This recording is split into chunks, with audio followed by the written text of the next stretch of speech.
Hello, and welcome to the University of Southampton's Virtual Open Day. More specifically, welcome to the Department of Politics and International Relations. My name is Russell Bentley. I'm a professor in the department, and I'm also the head of the department. I'm going to be giving you a subject talk for Politics and International Relations. I really am grateful that you're joining us for the Virtual Open Day, and as soon as it's possible, I'm very much looking forward to meeting each of you in person and welcoming you to the university to study with us. Well, let's start with a broad characterization of basically what it's all about to study politics and international relations with us. And fundamentally, it's about shaping a new world. Now, politics is always shaping the world. Politics is about changing things, implementing things, introducing various kinds of policies that we all have to live with and that change the way we live. Political action changes the world, and the world is changing around us regardless of the decisions and actions we might undertake. So what we do as students of politics and international relations is engage with a very challenging curriculum. It's a curriculum that's challenging because the world we live in is challenging, but also it's an intellectually challenging curriculum that drives us to ask ourselves the hardest questions that we possibly can think of to make sure that our thinking is as sharp as possible. So to shape this new world and to shape it with foresight and intelligence, we need to advance our understanding and we need to advance our skills. And that's everything that we are about here. It's everything that our curriculum does. It's everything that we do as professionals. It's everything we do when working with our students. So that's kind of the broad framework, the broad characterization of what this is about. It's about acting in the world in ways we know will change the world, but doing so in intelligent ways with foresight, with forethought, with the best evidence, the best knowledge, and the best skills we can. Now, you're listening to a subject talk on politics and international relations, and frankly, I'd like to commend you on choosing to study politics and international relations or giving it some consideration. I do think it's an absolutely terrific subject, and I think you should be applying to study politics and international relations, but it's an absolutely fantastic time to be studying this subject. And usually when it's a terrific time to be studying politics and international relations, it means that there's an awful lot going on that's challenging our thinking about our political world. So while it is a great time to study it, let's look at some of the things that are going on around us. And what is it that we are seeing? Well, we are seeing rapid and unprecedented change. Now, we've seen rapid change before. The world changes, I have to say, it changes rapidly all the time. There's always change going on around the world. Keeping up with events is half of what politics is about. And we tend to talk about unprecedented change, and it's almost become a cliche, like any change I wasn't expecting must be unprecedented. But we really are seeing unprecedented changes, and what's making them unprecedented is that they are happening across multiple dimensions simultaneously. We are seeing changes in our economic relations while we are seeing massive changes in our institutional structures and the operations of our institutions, while we are seeing massive changes in the kinds of risks and security threats that we confront. So this is an extremely exciting time to study politics and international relations, but it is, stripped of the cliches, a time of rapid, unprecedented change. So what are some examples of this kind of thing? Well, if we can keep with the way phrases become cliched, we're all familiar with the phrase refugee crisis. It's a phrase that's used with almost alarming regularity. It's a certain casual term now to talk about the refugee crisis. Well, for every refugee you see or see on the news, what you're seeing is a symptom of massive population shifts. Right now, in the world, tens of millions of people are on the move, are displaced from where they normally live. Either by choice, in order to save their own lives, they've upped sticks and moved from where they were, either internally displaced within their own country or region, or have taken great risk to go somewhere else. Or they're being driven, not choosing to go anywhere, but being driven by the political actions of others, the political decisions of others that are driving them from their homes. So we can't talk about a refugee crisis without talking about these tens of millions of people who are suddenly rootless in the world. Now, that's an example of the kinds of rapid, unprecedented change that we're seeing in the world. But what this signals to us is a serious question. Does the world, in its current institutional structure and its current political arrangements, both nationally and globally, does it have the capacity to respond to the kinds of problems that we're actually seeing? Have the institutions that we have created pretty much since the end of the Second World War, are they still fit for purpose, given the kinds of crises that we are now seeing? So when I say testing the world's capacity to respond, it's really a question about political capacity.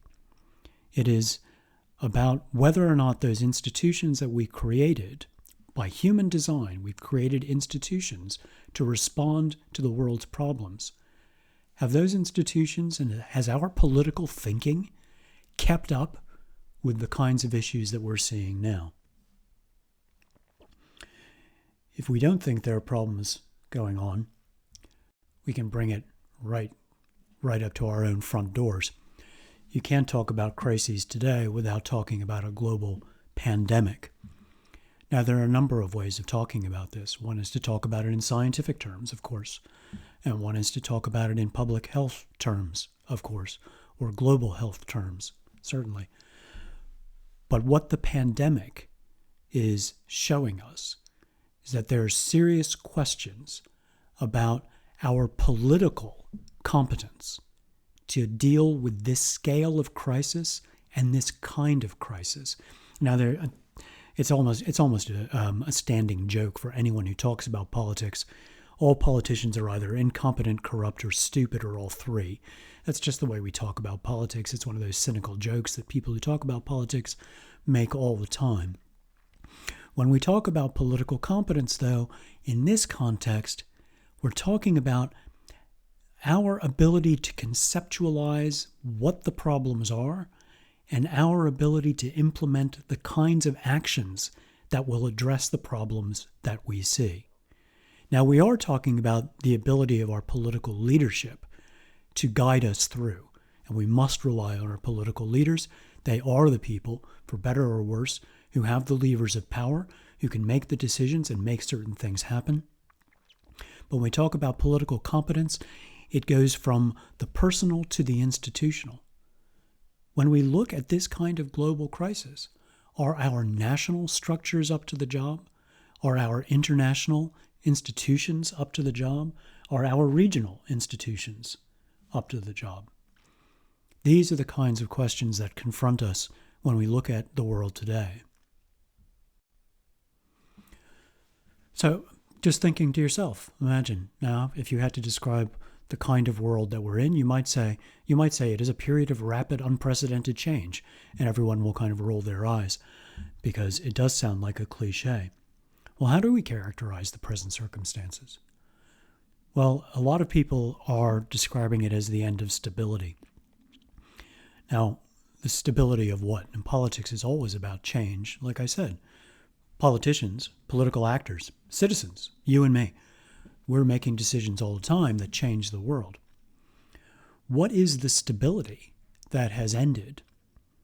Well, we can go back to the end of the Second World War, and we can look at the creation of a wide range of institutions that were supposed to address the kinds of problems that the people of 1945 could imagine.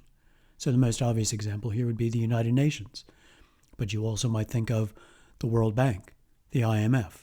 You'll also think about things like the World Health Organization. You will think about regional organizations. For example, you might think about the European Union. All of these things were created to address the problems that were imaginable at the time. Well, if the kinds of problems go beyond the imagination of those people, are those things that we've created actually doing the job? That's the stability that seems to be vanishing.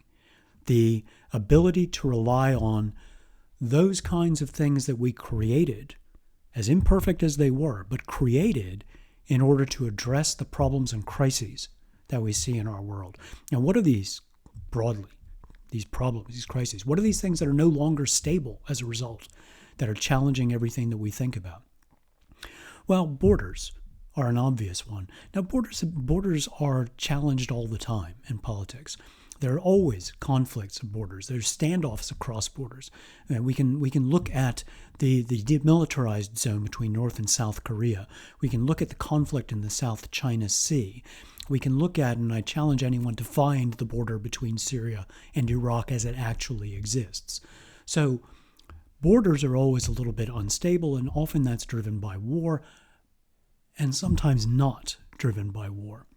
So let's bring it right close to home, right at your front door. There's a border that's suddenly very important, and that's the border between Northern Ireland and the Republic of Ireland.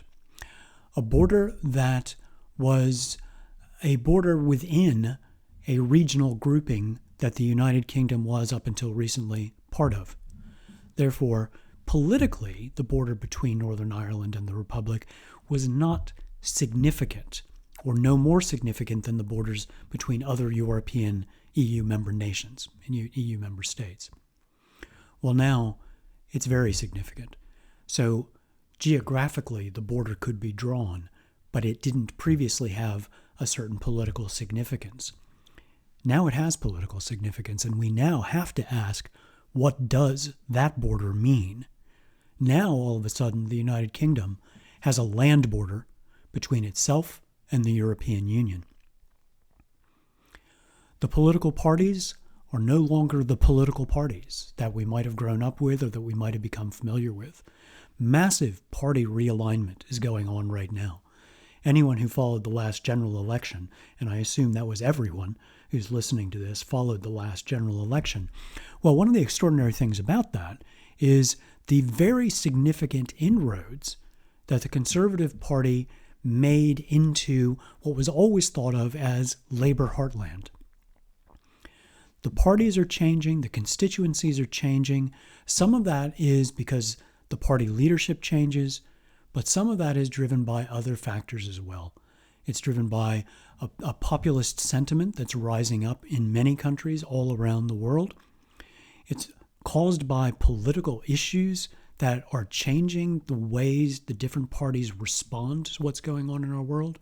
The result of this is you can't take party loyalty for granted anymore. The parties are rewriting themselves, and they rewrite themselves based on the constituents that they attract. And think about security. Well, throughout the 21st century, security has been a very prominent issue in every discussion of politics at every level, local, national, international.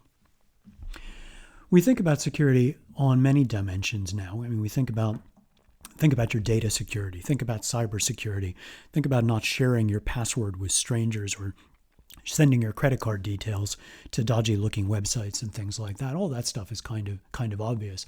But again, bring it right up to your front door. Go into any town or city. Go into that usually pedestrianized shopping precinct or shopping area, and you'll see lots of people milling about around lots of shops. There are still shops in some towns and cities.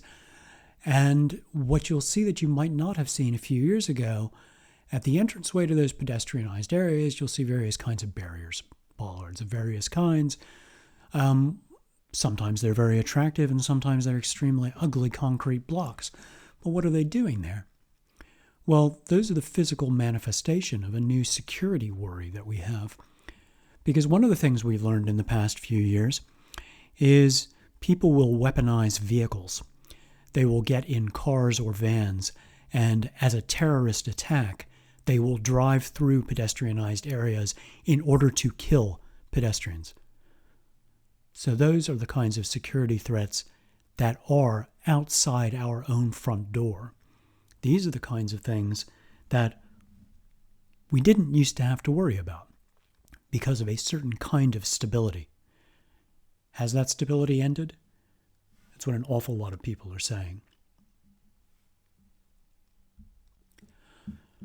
Well, that kind of covers the world, and I might have made it sound a little bit more scary than you were hoping it would be.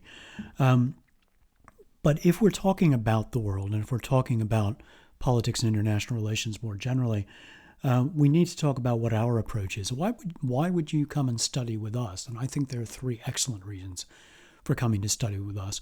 One I've just been talking about is we are engaged with the world that we actually live in. The fundamental thing about our approach to learning and teaching is that we are looking at the world as it actually confronts us.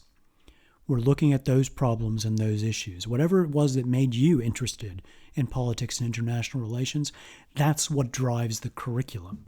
That's what drives the agenda.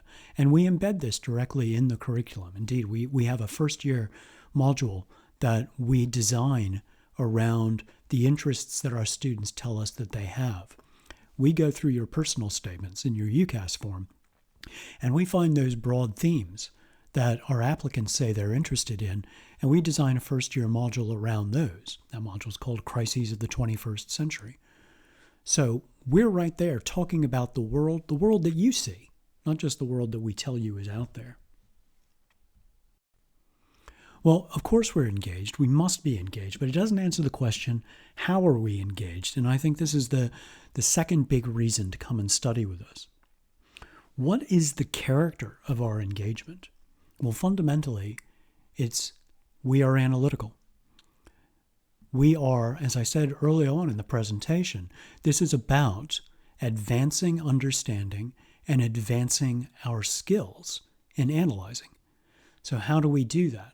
We need to undertake rigorous investigations, finding the best evidence that we can, knowing what makes good evidence, being critical of the evidence that we confront, being critical of the responses that other people give us, and this is the really hard part, being critical of ourselves so that we're not lazy, complacent thinkers.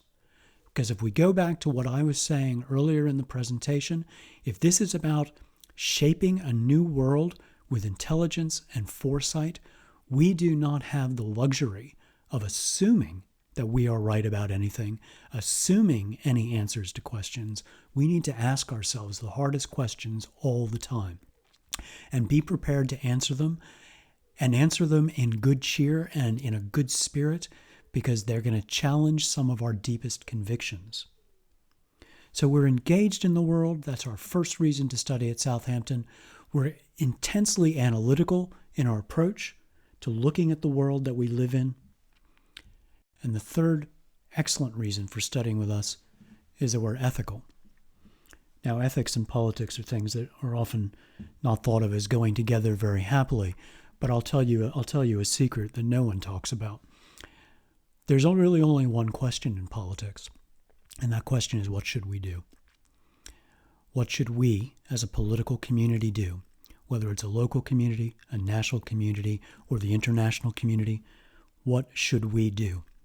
What decisions should we make that will be collectively binding on all of us individually and in whatever groups we happen to belong to?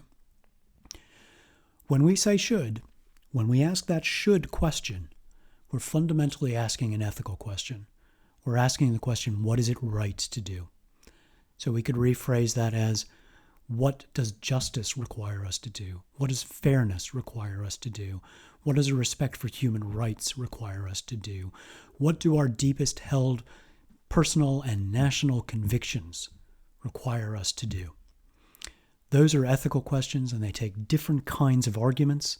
They take different kinds of analysis, and they require a certain level of patience and understanding between ourselves, because we're talking about our deepest held convictions when we're asking should questions. So 3 terrific reasons to study with us. We are engaged, we're analytical, we're ethical. Let's talk a little bit more in some detail about what our specialisms are and what we do in the department. Now, these are necessarily some broad brushstrokes, but these are across the curriculum and across the department. These are the kinds of things that we look at. Policy design and analysis, that's the nuts and bolts of the kinds of collective decisions that we make. How does policy get made? What makes good policy? Why did some policies that looked like they were good, looked like they were quite sensible, why did they fail? Why do some of government's biggest ambitions come to naught or end in massive overspends? For those of you who follow any recent policy interventions by government to build train lines, for example. We need to understand how policy gets done. We need to understand what makes good policy, and understanding that helps us think about what would make policy better.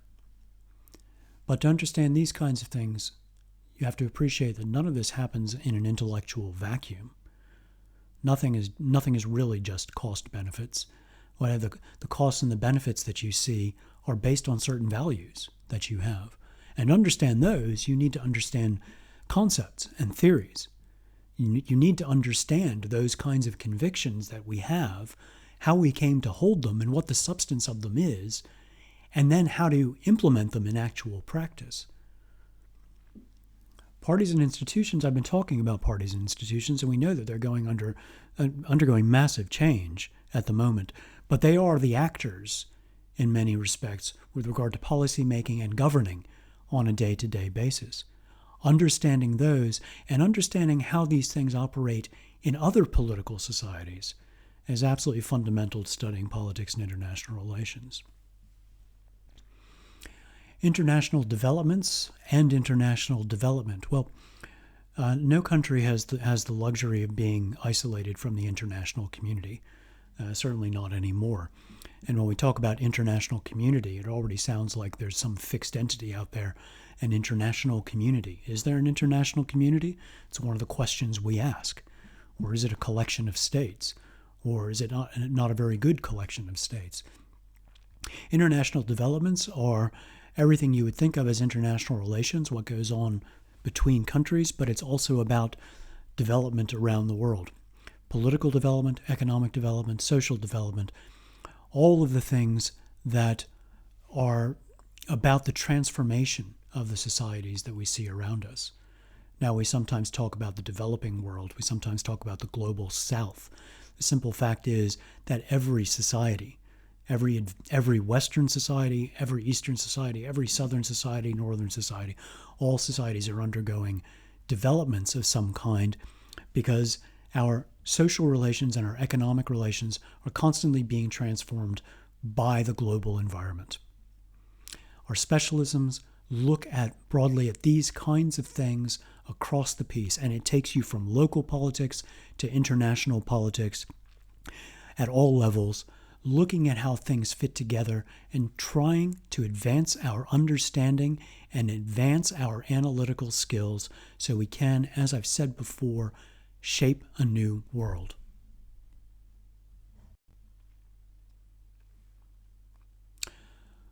So why should you choose us? Well, you have a terrific opportunity with us. This is a rigorous curriculum. We go into disciplinary depth. This is about the world that we live in. It's about the world that you already see in front of you and the world that we see in front of us as well. This is a partnership for learning. It's a genuine partnership for learning. We can't expect of you what we're not expecting of ourselves. And it's a partnership at a more practical level as well. We are working together to understand this world. No one can be complacent enough in their understanding, no matter what level of education or qualification you have right now. The world will challenge your understanding. We are all running to keep up, and sometimes it feels like we're running to catch up with a world that is changing rapidly and in unprecedented ways. We're working together, we're asking each other the same questions, and we're genuinely respectful of the kinds of answers that each other gives. But fundamentally, at the heart of this, it's about you. It's about your future in a world that we are jointly, collectively shaping while we talk about it. We are working together in order to understand this world, but it's fundamentally your future that is the focus of this. Whatever world that is being shaped now is a world that as a graduate you're going to be stepping into. And from our perspective, it's all about you. Now, needless to say, there's a lot that goes on in the classroom. That's a lot of what education is about, but education is beyond the classroom as well. And there's some fantastic opportunities at the University of Southampton that I very strongly encourage you to take advantage of and embed yourself in. I'm going to draw your attention to one thing you're seeing on the slide right now, and that's the year in employment. You're probably familiar with this kind of thing. It's sometimes called a sandwich course. I'm incredibly enthusiastic about this, and I think you should be too. It works like this. You have 2 years of academic study, and then you do a year in employment, and you come back and do your third year of academic study. You don't need to think, you don't need to do anything now. You don't need to apply through UCAS for this. When you get here, think about it. You have until the end of the first semester of your second year before you actually have to commit to anything. But think about doing it. It's an absolutely invaluable experience. The students I spoke to who've gone on this, who've done the year in employment, have found it to be a transformative experience. Absolutely fantastic for them. They can't praise it highly enough. When you come to one of our visit days, we will introduce you to some of them. What are our graduates doing now? Well, these are things that they are actually doing now. What you see on the screen are what our graduates are actually doing. We know this because we have a thriving and lively alumni network, and they tell us what they're doing, and we invite them back to talk to our current students so they too can see what people who are just a couple of years ahead of them are doing now in life. They're doing some incredibly exciting things. This is a short list. This isn't things to think about. These are things that people are actually doing. Very broad categories, but they are actively engaged in some very exciting work across politics and across the private sector. Like I said, I'm really looking forward to welcoming you in person and saying thank you for choosing the University of Southampton. It's a fantastic place to study. When you do arrive here and you have enrolled, I will be telling you it's time to get started, time to get stuck in. We don't know what kinds of issues we'll be confronting when you start with us, but that is what we will be talking about. In the meantime, what you can see on the screen is our website, our Twitter handle, and also my email address. My name is Russell Bentley. If you have any questions, please do drop me a line. Thank you very much for listening.